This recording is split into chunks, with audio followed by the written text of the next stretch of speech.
दौर आएगा खिलाफत अला मिनहाज नबुव्वत।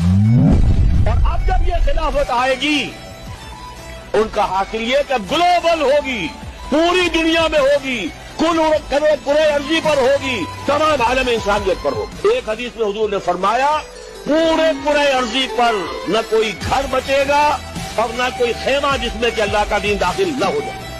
एक हदीस में फरमाया अल्लाह ने मुझे पूरी जमीन को सुकेड़ कर लपेट कर दिखा दिया, पूरी जमीन दिखा दी। और ये बात सुन लो मुझसे, मैंने जमीन के सारे मस्जिद भी देख लिए, मगरिब भी देख लिए, और जो जो इलाके भी जमीन के मुझे दिखाए गए हैं उन सब पर मेरी उम्मत की हुकूमत कायम होगी। मोहब्बत जहाँ मुस्तफ़ा है वहीं घर बनाने को दिल चाहता है। और जो पूछा नबी ने कि कुछ घर भी छोड़ा तो सिद्दीक़ अकबर के होठों पे आया, होठों पे आया।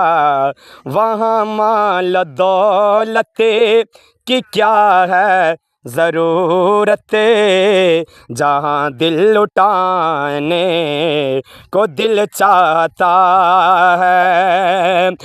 और सितारों से ये चाँद कहता है हर दम, तुम्हें क्या बताऊं दो टुकड़ों का आलम, दो टुकड़ों का आलम। इशारे में आका के इतना मज़ा था कि फिर टूट जाने को दिल चाहता है। और वो नन्हा सा असग़र